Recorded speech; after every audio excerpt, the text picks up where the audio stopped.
I was 3 seconds away from paying my check and walking out. I'd been sitting alone at one of the nicest restaurants in the city for 45 minutes. White shirt, early arrival. One drink, slowly melting. My blind date wasn't coming. That much was clear. And then I heard a small voice. "Excuse me, are you Jack?" I looked down. Standing next to my table was a little girl, maybe 4 years old. Blonde pigtail, pink dress with a small stain on the hem. Looking at me with the most serious blue eyes I'd ever seen. I had no idea that this 4-year-old stranger was about to change my entire life. "My name is Jack Brennan. I'm 36. CIO of a software company my father built from nothing, and I turned into something bigger than either of us imagined.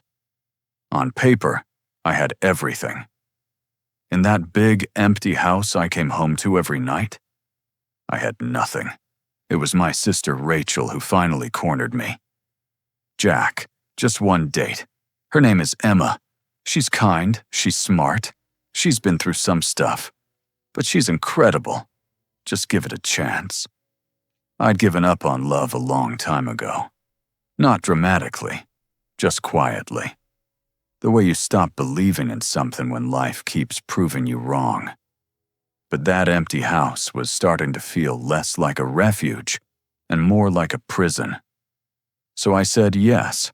I put on my best shirt. I arrived 15 minutes early. I ordered a drink, and I waited, and waited, and waited. By 7:45, I'd checked my watch so many times the waiter had started giving me sympathetic looks. She wasn't coming. I knew it. I signaled for the check. And that's when the little girl appeared. "Are you Jack?" "Yes," I said slowly. "I am." She nodded, very seriously, like she'd been rehearsing this moment. "My mommy's sorry she's late. She had to work. And then the babysitter didn't show up. She tried to cancel, but you weren't answering your phone." She said all of that in one breath. I reached into my pocket. Phone on silent. 3 missed calls. Several texts from an unknown number. 7:30. I'm trying to find someone else. 7:45. "I have to bring my daughter. I'll understand if you want to reschedule." 7:58. "I'm outside with Lily. We're leaving. I'm so sorry to waste your evening." That last message, sent 2 minutes ago. I looked back at the little girl. Lily. "Your mom is outside," I asked. "She's on the phone with Aunt Rachel." She tilted her head. "She doesn't know I came in." "And why did you come in, Lily?" She looked at me like the answer was obvious. "Because you looked sad through the window, and I thought you should know we were here." Something happened in my chest right then, something I hadn't felt in years. I stood up. "Should we go find your mom before she worries?" Lily took my hand, just like that.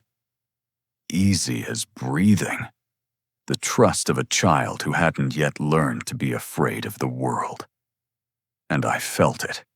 A warmth, a protectiveness, as she led me through the restaurant toward the door. Outside, a woman was pacing the sidewalk, phone pressed to her ear, one hand pushing through dark honey-colored hair.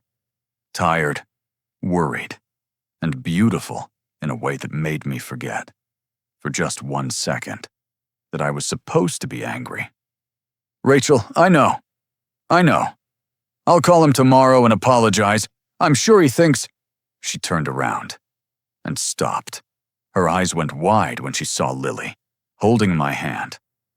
"Mommy, this is Jack," Lily announced proudly. "I told him you were sorry." The woman, Emma, looked mortified. "Oh my God, Lily, you can't just walk into— What if—" She covered her face with her hands.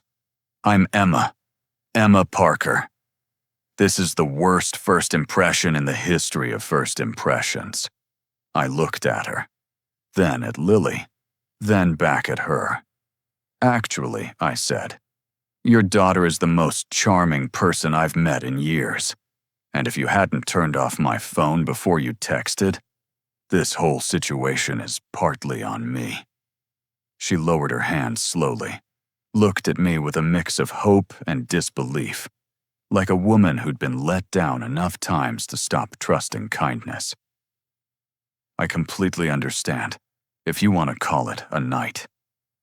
I thought about my empty house, about the quiet dinner I'd eat alone. Then I thought about a little girl who had walked into a restaurant because I looked sad through a window. Have you and Lily eaten? I asked. No. Then come inside, both of you. Lily's face lit up like I'd offered her the world. Can we, Mommy? I'll use my best manners, I promise. Emma looked at me for a long moment. Then something crumbled in her expression. Not weakness, relief. Okay, she said softly. Okay, thank you. They brought a booster seat for Lily. She settled herself right between us, smoothed her napkin in her lap with enormous seriousness, and looked completely satisfied with herself. I'm so sorry, Emma said again. This is so far from what Rachel promised you. Rachel told me you were kind, smart, and had been through some stuff, I said. She just forgot to mention the co-pilot. Emma laughed. A real one. And just like that, the tension cracked open. She told me she was a pediatric nurse at Children's Memorial, that she'd been late because a little boy had fallen off his bike, and she couldn't leave until she knew he was stable. I told her I ran a tech company, didn't mention the size or the net worth. That could come later, if there was a later. Lily ordered chicken fingers. Sauce on the side, please.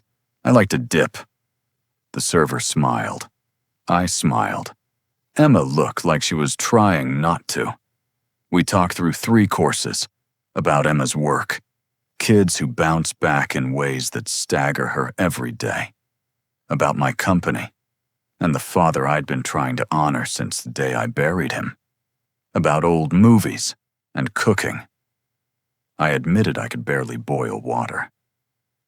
Mommy makes the best mac and cheese in the whole world, Lily declared solemnly, and her cookies are better than the store ones.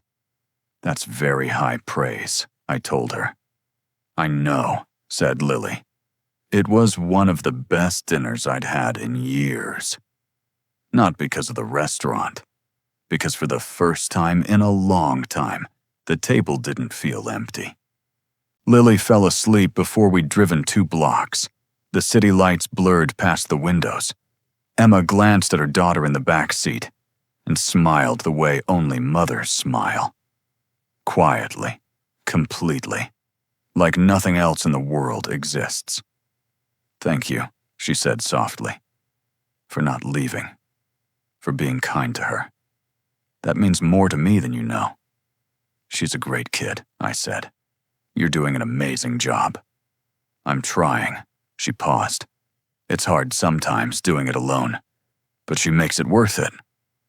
She told me more about Lily, how smart she was, how funny, how she sometimes got quiet at preschool when the other kids talked about their dads.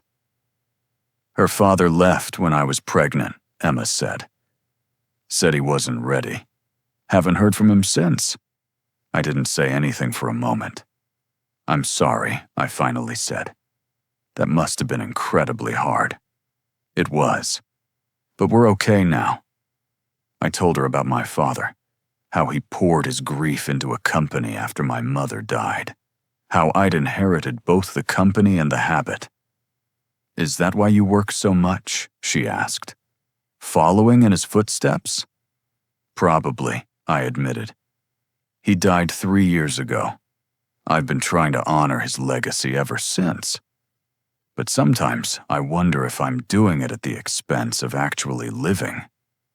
She was quiet for a moment. That's a hard balance to find, she said. It was the simplest thing. And somehow, it was exactly what I needed to hear. I carried Lily upstairs. She murmured something in her sleep as I laid her on the couch, but didn't wake.